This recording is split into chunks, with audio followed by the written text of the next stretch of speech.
Hari ini akan dibahas tentang bagaimana kita menggambarkan garis pengaruh gaya dalam, ya, garis pengaruh gaya dalam. Kalau kemarin kan garis pengaruh reaksi peletakan. Jadi reaksi peletakannya kemarin kan berubah-ubah, ya, berubah-ubah sesuai dengan letak atau posisi beban yang bergerak tersebut. Nah, kalau kita sudah mengetahui reaksi peletakannya, bagaimana cara menggambarkan garis pengaruhnya, artinya dia bergerak-gerak terus kan. Nah, sekarang target dari yang ingin kita capai adalah gaya dalamnya bagaimana gitu. Kalau reaksi peletakannya kemarin sudah bisa digambarkan, gaya dalamnya terus bagaimana gitu ya. Nah, hari ini kita akan membahas pelan-pelan ya, sedikit-sedikit, cuman memang sebetulnya dari video tahun lalu di YouTube sudah pernah diupload ya, jadi seharusnya sudah bisa dimengerti dari mempelajari dari video maupun dari textbook. Kalau yang sudah belajar duluan, tapi kalau yang mengharapkan belajar hari ini, mungkin agak sedikit lambat nanti penerimaannya, jadi sedikit lambat karena memang waktu kita kan terbatas kalau tidak dibantu dengan belajar sendiri ya. Oke, nanti kalau ada pertanyaan nanti bisa diajukan. Saya coba untuk share screen dari papan yang sudah disiapkan.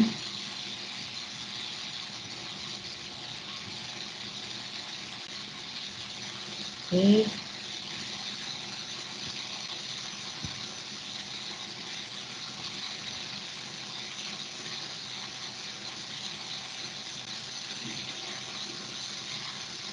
Apakah sudah bisa dilihat? Bisa, Bu. Ya. Oke, kita lihat di sini. Saya mempunyai yang seperti itu. Dilihat, dibaca sama seperti yang kemarin. Sama seperti yang kemarin. Cuman saya ingin menambahkan beberapa keterangan gitu ya. Kita lihat di sini ya. Saya mempunyai balok AB seperti itu dengan beban P yang bergerak dari A ke B gitu, bergerak dari A ke B. Beban P satu satuan, terus kemudian bergerak dari A sampai ke B, dari kota A menuju ke kota B gitu ya. Nah, ada jembatan di sini yang panjangnya L. Ya, ada jembatan yang panjangnya L. P satu satuan melintasi dari A sampai ke B, seperti itu. Nah, kemudian garis pengaruh reaksi perletakan yang saya dapatkan seperti ini ya. Di VA garis pengaruh untuk reaksi A seperti itu. Terus PB ini adalah reaksi peletakan untuk garis pengaruh untuk reaksi peletakan di B ya, seperti itu. Jadi satu satuan di titik A. Jadi ini sangat tergantung dari satu di sini adalah apa. Kalau 1 ton ya berarti di sini adalah 1 ton. Ya, tapi kalau di sini adalah 1 kilonewton, 1 kilonewton berarti ini adalah 1 kilonewton. Jadi sangat bergantung pada satuan yang kita gunakan.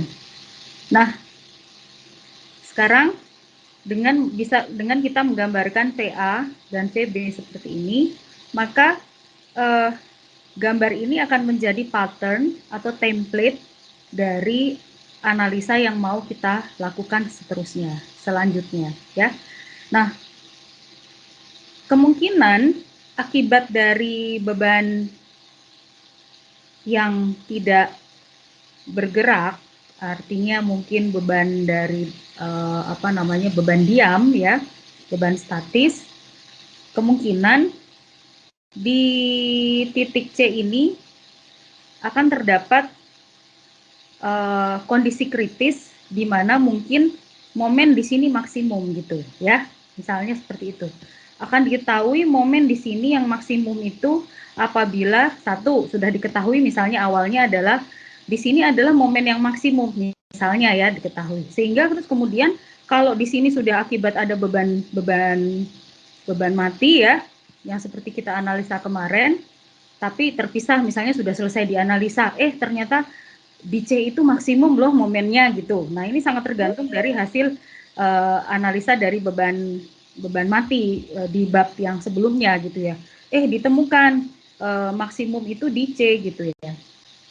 Ayo pengen tahu kalau akibat beban mati itu C itu maksimum, bagaimana apabila ternyata beban yang melintas itu bergerak, karena dia bergerak, tentu saja pas tepat dia berada di C, mungkin akan menambahkan nilai maksimum tersebut. Akibat beban mati dia sudah maksimum, akibat beban hidup dia jadi menambahkan, jadi membuat ini bertambah berat gitu ya bebannya ya. Nah sehingga ayo kita lihat bagaimana gaya dalam yang terjadi di titik C apabila beban yang dikenakan pada balok AB itu adalah adalah beban yang bergerak gitu. Nah, sekarang kita melakukan pemotongan di sini. Kita sudah tahu ini lokasinya. Lokasinya itu pas di tengah-tengah bentang gitu. Ditentukan dulu, lokasinya adalah di tengah-tengah bentang. Harus ditentukan dulu. Jadi bukan merupakan lokasi yang variabel. Jadi lokasinya sudah tertentu, sudah diketahui, itu tadi gara-gara beban beban diamnya titik C loh yang maksimum. Coba dicek gara-gara beban bergeraknya di situ berapa di titik itu. Nah, akhirnya ditentukanlah di sini di L/2. Nah, kemudian balok saya itu menjadi 2 bagian gitu. Di 2 bagian. Ada potongan sebelah kiri, ada potongan sebelah kanan ya. Ada potongan sebelah kiri dan juga ada potongan sebelah kanannya. Ada potongan kiri dan potongan kanan. Nah, sekarang bisa saja P itu sedang berada di sebelah potongan kiri, sehingga gambarnya yang ini. Ya kan? Nah, terus kan P kan bergerak ya, tidak bisa ditahan, dia bergerak terus. Nah, sampai pada saat dia berada di sisi potongan kanan. Gitu. Jadi P ini dia berubah-ubah, bisa aja dia di potongan kiri, dan bisa saja dia sudah berada di potongan kanan. Dan kita harus bisa menganalisa kondisi apapun di mana P itu berada, gitu ceritanya. Nah, sekarang untuk mempermudah permasalahan, nah, karena balok ini dibagi 2 bagian, nah di 2 bagian, selama P berada di sebelah kiri, nah selama P berada di sebelah kiri, ini potongannya gambarnya seperti ini. Kalau P berada di sebelah kiri, dengan jarak ini adalah pasti setengah L. Jarak ini adalah pasti setengah L. Ya, pasti setengah L jaraknya. Tetapi X ini adalah lokasi di mana P itu berada, mulai dari 0 sampai dengan di L/2. Nah, X ini menunjukkan ketidaktentuan karena bisa saja X di sini, X di sini, X di sini, X di sini, X di sini, X di sini, gitu.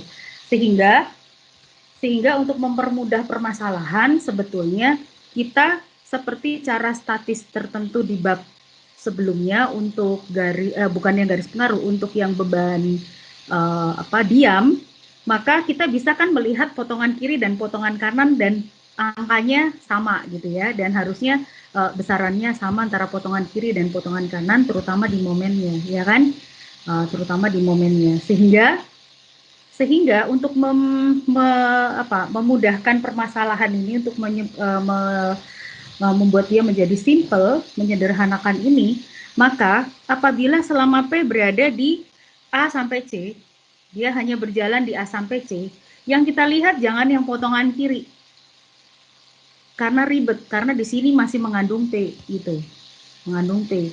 Kita ambil aja yang potongan kanan, yang tidak ada P-nya. Sehingga kalau kita lihat yang di potongan kanan ini tidak ada P-nya, maka dalam hal ini semua gaya dalam yang ingin kita ketahui di sini sangat tergantung dari VB. VB ini VB yang mana? VB ini adalah VB yang gambarnya begini. Ada di sebelah kiri ini. Ini adalah gambar VB. Tetapi ya, kita lihat gambar VB ini hanya berlaku apabila P berada di sebelah kiri saja. Berarti P berada di sebelah kiri saja. Dalam hal ini hanya berlaku sampai dengan C. Mulai dari sini sampai sini. Jadi ini adalah VB yang kita ambil. Karena P hanya berada di sebelah kiri. Saya ulangi, selama P berjalan dari A sampai C, di sini saya beri tanda ya, warna merah. Di sini jaraknya adalah setengah L, gitu, sudah pasti itu setengah L, tidak variabel, ya. Jadi selama P berada mulai dari A sampai C, ya, berada mulai A sampai C, T-nya berada di situ, maka yang kita lihat justru yang sisi kanan, potongan yang kanan. Yang kita analisa adalah yang kanan. Jadi bila P berada di sebelah kiri C, maka yang kita analisa adalah kanan. Nah, analisa yang kanan ini menyebabkan mau tidak mau yang menentukan adalah VB. Sehingga gambar VB yang kita ambil, ya, garis pengaruh VB yang kita ambil adalah VB yang kiri. Ini yang kita ambil. Sampai sini saja VB yang kita ambil. Oke, jadi ini yang kita ambil. Kemudian P kan bergerak terus. P itu bergerak sampai dia berada mulai dari C sampai B. Mulai dari C sampai B di sini, P sudah berada melintasi titik C, kemudian dia berada di sisi sebelah kanan gitu, sebelah kanan CB. Nah, yang kita analisa justru sebaliknya. Yang kita analisa adalah potongan kiri yang kita analisa. Nah, potongan kiri yang kita analisa ini menyebabkan mau tidak mau semua gaya dalam yang ingin kita analisa semuanya sangat bergantung pada garis pengaruh VA. Pada saat P berada di sebelah kanan. Nah, VA mana? VA ini gambarnya. Nah, tetapi yang kita ambil adalah gambar pada saat P di sebelah kanan. Ini dia. Gambar VA ini yang kita adopsi. Apabila P berada di sebelah kanan, gambar VB ini yang kita adopsi apabila P berada di sebelah kiri. Nah, kemudian saya lanjutkan. Apabila P berada di sebelah kiri, ya, apabila P berada di sebelah kiri, maka yang saya ambil adalah potongan kanan. Oke, apabila P berada di sebelah kanan, maka yang saya ambil adalah potongan kiri. Nah, kita lihat di sini, ya. Ini pattern ini, ya, harus dipahami. Maksudnya apa? Agar kita tidak mendapatkan kesulitan karena P masih muncul di saat kita menganalisa potongan tersebut gitu. Jadi kalau P berada di sebelah kiri, yang kita analisa adalah yang sebelah kanan supaya kita menghindari ada P-nya di situ. Sebetulnya nggak apa-apa P-nya mau dimasukkan, tapi kan jadi variabel karena di sini ada X. Kita menghindari itu karena sama kan di titik itu potongan kiri dan potongan kanan harus sama, maka ini kita ambil adalah yang potongan kanan yang lebih sederhana, lebih simpel. Nah, kita lihat potongan yang timbul di sini tentu saja karena P-nya adalah beban yang vertikal, maka di sini bisa kita abaikan. Gaya normal atau gaya aksial akibat P yang bekerja secara vertikal ya, gravitasional. Jadi tidak ada gaya horizontal di situ, tidak mungkin beban bergerak di jembatan itu jadi horizontal gitu ya, di atas jembatan melintas. Jadi yang ada adalah beban yang vertikal, sehingga kita bisa abaikan ini, kita bisa abaikan. Makanya saya beri warna biru di sini, saya abaikan. Nah, kemudian ya, yang saya ambil adalah ini, ini sama dengan 0, normalnya sama dengan 0. Nah, akan tetapi di sini kita lihat ada gaya lintang di titik C dan ada momen di titik C. Nah, dengan kita lihat sigma vertikal sama dengan 0, maka gaya lintang di C adalah minus dari PB ya. Sigma vertikal sama dengan 0, maka gaya ini adalah minusnya ini. Maka saya mendapatkan ini. Adalah minusnya VB. Perhatikan ini adalah minusnya VB apabila P berada di kiri potongan. Nah, kemudian bagaimana dengan momennya? Momennya adalah VB langsung dikalikan dengan L per 2. Karena jaraknya sudah pasti L per 2. Jadi, momennya jadi momen positif dengan ketentuan setengah dari VB dikali L per 2 seperti ini. Positif ya, momennya adalah momen positif. Oke, selesai P bergerak dari A sampai C. Selesai. Nah, sekarang P itu berada di C sampai B. Melintasi titik C dan berada sekarang di antara C sampai B. Nah, ini rumit. Nah, yang kita ambil adalah potongan yang sebelah kanan. Potongan yang sebelah kiri. Kita ambil potongan yang sebelah kiri, kita abaikan ini, lagi-lagi kita abaikan saja yang gaya normalnya, karena horizontal sama dengan 0 di sini menghasilkan tidak ada gaya aksial. Nah, tetapi di sini gaya lintangnya ada. Gaya lintangnya di sini setara dengan PA dengan tanda positif. Ya, jadi gaya lintangnya adalah setara dengan plus PA gitu. Jadi seperti ini. Ya, seperti itu. Ini adalah gaya lintang dari BC di sisi apabila P berada di sebelah kanan gitu. Nah, kemudian bagaimana dengan momennya? Momennya ini adalah VA dikalikan dengan L per 2. Jadi positif juga. Ya, jadi VA dikalikan L per 2. Patternnya yang menentukan di sini semua adalah VA apabila P berada di kanan C. Gitu. Nah, kemudian kita lihat. Nah, ini adalah gambar yang tadi saya buat. Ini gambar yang tadi saya buat. Cuman saya bagi dua. Nah, ini saya bagi dua karena ini adalah yang terjadi apabila P berada di sisi sebelah kiri. Jadi ini pattern VB yang menentukan. Nah, apabila P sudah melintasi C, kemudian pattern dari ini yang menentukan, VA yang menentukan. Dimana kalau di sini VA sama dengan 1, di tengah-tengahnya VA-nya sama dengan setengah. Nah, kalau di sini VB-nya sama dengan 1, berarti di tengah-tengahnya adalah setengah. Ini hanya merupakan kesamaan kesebangunan dari segitiga aja ya. Makanya ini kita bisa mendapatkan angka setengah di sini. Kemudian pattern ini saya ambil, VB ini selama P berada di sebelah kiri. Pattern ini saya ambil PA apabila P berada di sisi sebelah kanan. Ini yang saya ambil.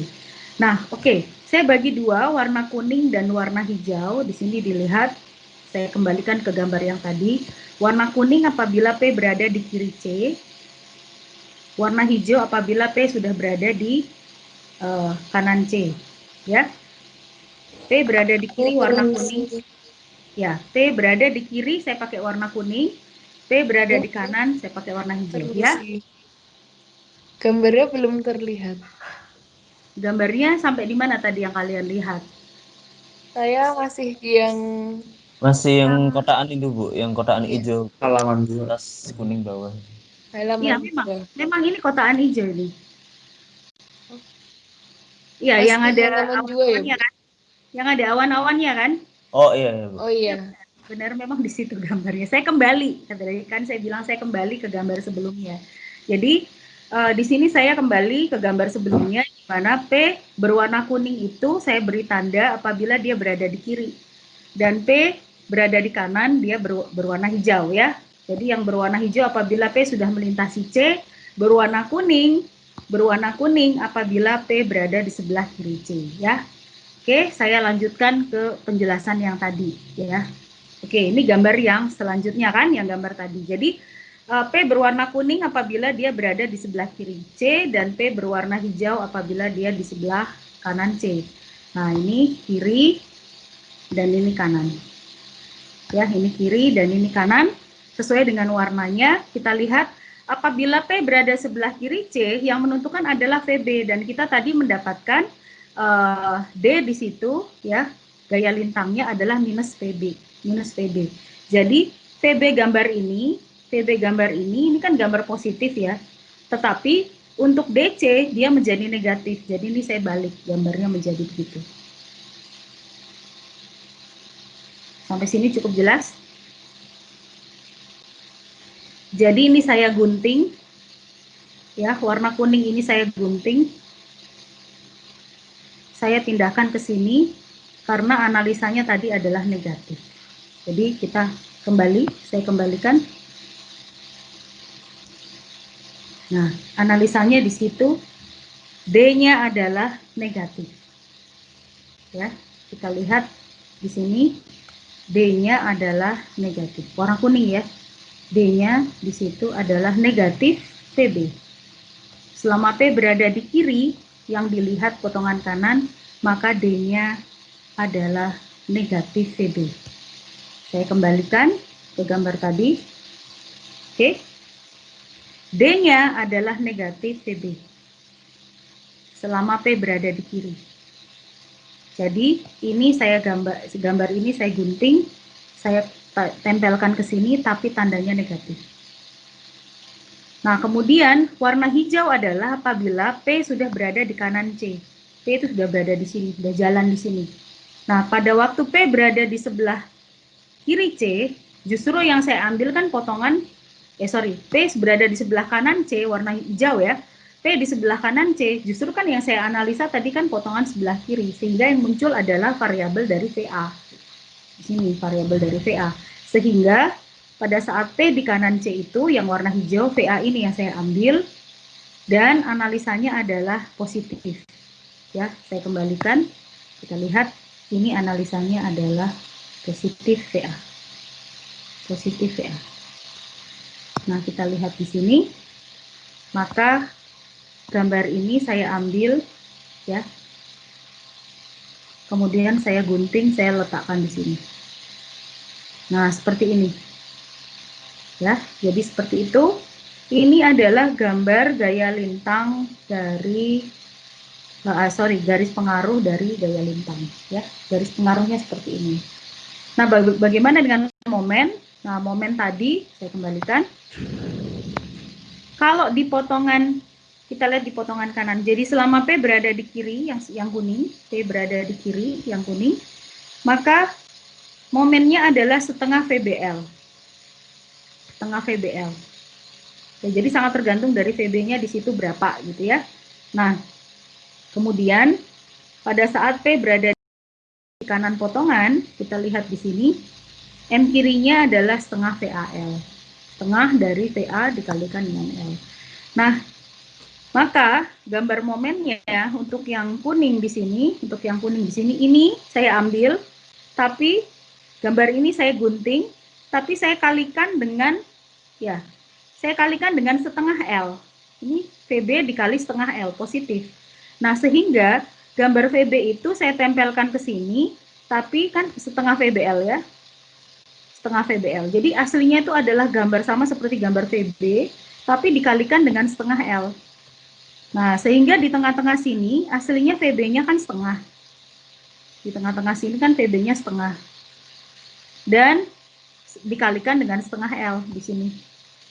Nah, jadi di sini koordinatnya menjadi seperempat L karena VB-nya di sini adalah setengah, ya. Sini adalah setengah. Nah, begitu juga pada saat P berada di kanan C. P berada di kanan C, maka kita melihat di sini yang saya ambil patternnya adalah VA. Nah, jadi gambar ini saya gunting. Sampai di sini adalah setengah. Jadi di sini VA sama dengan 0, di sini VA adalah setengah. Jadi 0 dan setengah. Itu saya tempelkan ke sini. Tetapi saya kalikan dengan setengah L. Sehingga di sini 0, di sini setengah saya kalikan dengan setengah L. Jadi tinggal seperempat L. Disitulah saya bisa menggambarkan garis pengaruh dari lintang dan juga momennya. Sampai sini ada pertanyaan nggak?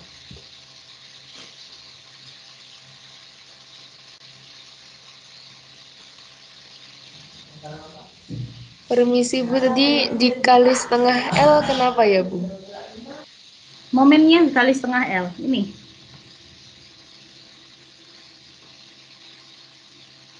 Ini momennya kan. Kalau kita potongan kiri, kenapa harus dikali setengah L? Karena C-nya berada di setengah L kan. Ini kan titik C di sini. Ini kan titik C. Jaraknya ini kan setengah L. Udah cukup jelas? Iya Bu, Jadi terima kasih. VB selalu dikalikan dengan setengah L. Makanya jadi VB kali L per 2. Ya. Jadi VB dikali L per 2. Yang saya dapatkan adalah setengah VB dikali L. Karena VB dikali L per 2. Ya. Ini, karena di C. Karena lokasinya adalah di C, di mana C itu adalah setengah L panjangnya dari titik B. Sampai sini jelas? Ada lagi yang mau bertanya?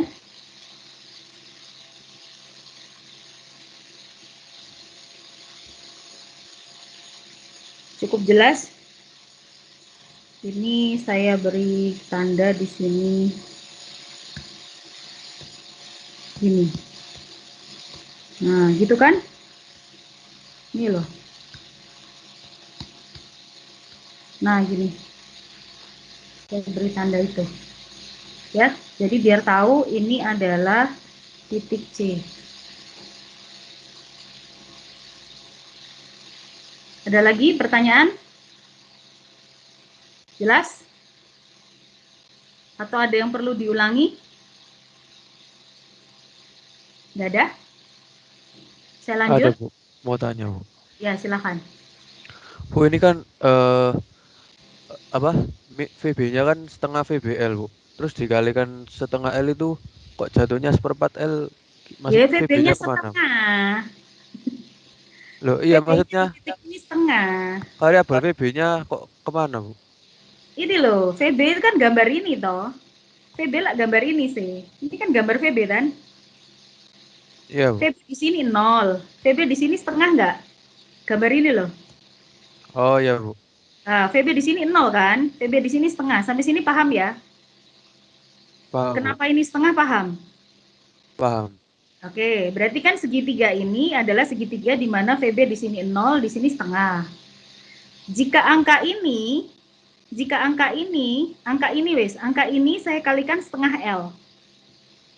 Hasilnya berapa? 0. Seperempat L Bu. Lah iki loh. Yang mana Bu? Angka 0 ini saya kalikan setengah L karena dia di C. Ini berapa? Videonya Angka nge-lag 0 Bu. saya kalikan 0 kan? Nah, sekarang angka ini kan adalah VB di C kan? VB di C kan ini kan? Pada saat P di sini loh, pada saat P di C itu kan VB-nya kan setengah kan? Iya Bu. Nah, setengah dikalikan setengah L berapa? Seperempat L Bu. Benar nggak angka ini? Bener. Nah, sudah ngerti? Sudah, Bu. Nah, oke. Baik, Ada, terima kasih, Bu. ada lagi? Sama dengan VA ya. Jadi gambar ini adalah gambar yang kuning itu saya pindahkan ke sini. Nah, nih, tapi saya kalikan dengan setengah L. Nah, gambar yang hijau ini adalah gambar ini yang saya pindahkan ke sini, tapi dikalikan dengan setengah L. Jadi adalah gambar patternnya itu adalah VA. Kamu gagal menggambarkan garis pengaruh, maka gaya dalamnya jadi salah. Makanya garis pengaruh itu sangat tergantung dari reaksi peletakannya. Jadi reaksi peletakannya garis pengaruhnya salah, gaya dalamnya jadi salah. Jadi reaksi peletakan itu penting sekali ya sebagai persyaratan untuk melakukan analisa struktur. Tuh. Oke, jadi di sini sangat tergantung dari VA-nya. Kalau VA-nya di sini gambarnya di sini adalah 0, di sini adalah setengah, maka di sini adalah koordinat VA adalah setengah, setengah dikalikan dengan setengah L. Nih VA-nya di sini kan bervariasi, VA-nya tuh gerak-gerak terus tuh. Gerak-gerak terus. Sampai di sini besarnya adalah setengah. Nah, kalau ternyata yang diminta adalah di sini. Yang diminta adalah di 1/4 L. Iya kan? Bisa aja kan? Misalnya di sini diminta adalah titik D, di sini ada titik D, diminta di 1/4 L. Maka gambarnya nggak seperti ini, gambarnya nggak seperti ini. Karena ini hanya cocok untuk C. Ini hanya cocok untuk C saja. Tapi kalau C itu tidak berada di sini, C itu berada di sini, nah gambarnya nggak kayak gini. Salah ini, gambarnya salah ini. Jadi kalau C yang diminta adalah di sini, di 1/4 L, maka kamu akan mengambil pattern ini. Nih yang kamu ambil. Ini dan ini. Gitu. Ya. Kalau C berada di sini, C berada di sini, tidak di setengah L, maka pattern ini yang kamu ambil. Dan kamu harus tahu ini berapa besarnya. Ini harus kamu tahu ini berapa ini. Besarnya ini berapa. Harus tahu dengan kesamaan kesebangunan segitiga dan pattern ini yang diambil. Nah, gitu, ya. Sampai sini jelas? Ya, jadi C harus tertentu lokasinya di mana, harus ditentukan dulu. Jadi C itu adalah bukan sesuatu yang variabel. Bisa bergerak-gerak C-nya, enggak. C itu adalah lokasi tertentu yang kita ingin analisa gaya dalamnya di situ. Sementara bebannya yang bergerak-gerak. Cukup jelas ya?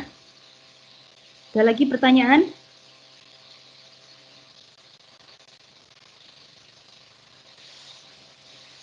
Ada lagi? Jelas? Ada yang masih bingung?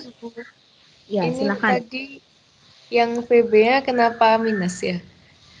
VB-nya minus karena yang Yang- dilihat adalah potongan, kan? VB-nya kenapa minus ini ya pertanyaannya ya? Berarti kan P berada di sebelah kiri ya. Yang pertanyaan kan ini, kenapa kok minus sih gitu? Nah, kita lihat di sini VB kenapa minus? Kan berarti ini posisi kuning ya. P berada di kiri C ya. P berada di kiri C. Kita lihat analisanya. Kita lihat analisanya. Apabila P berada di kiri C, ini kan? Ya kan? Iya. Nah, apabila P berada di kiri C, yang disarankan adalah ambil potongan kanan. Ya kan?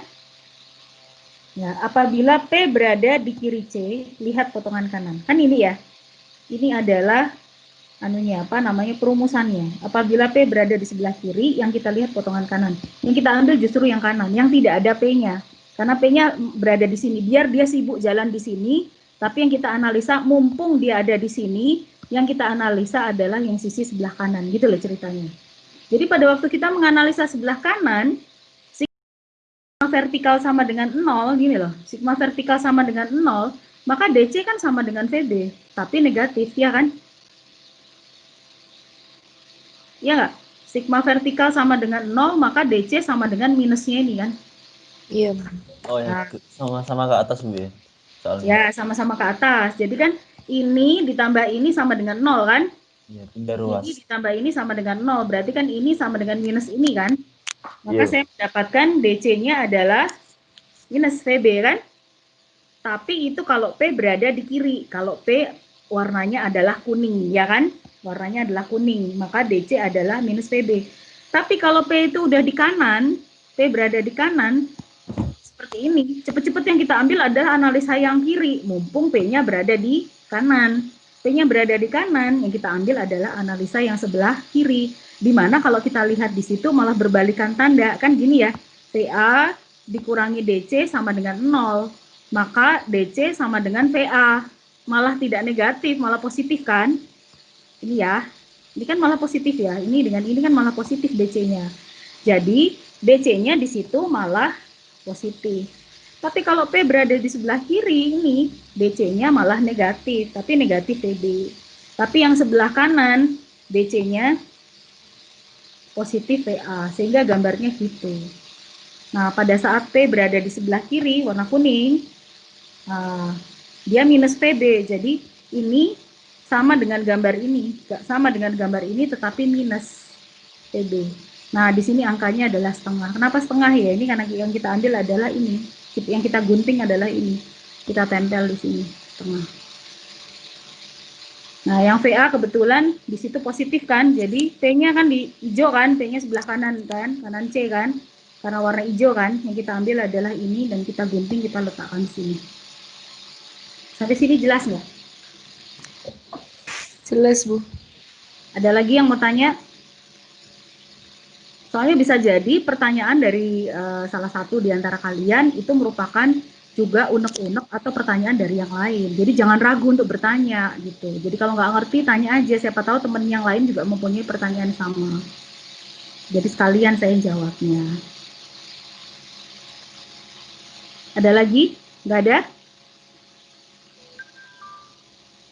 Jelas ya? Saya lanjut ya. Jelas, Bu. Saya lanjutkan. Nah, sekarang ini ya, saya ulangi, saya hanya menegaskan lagi.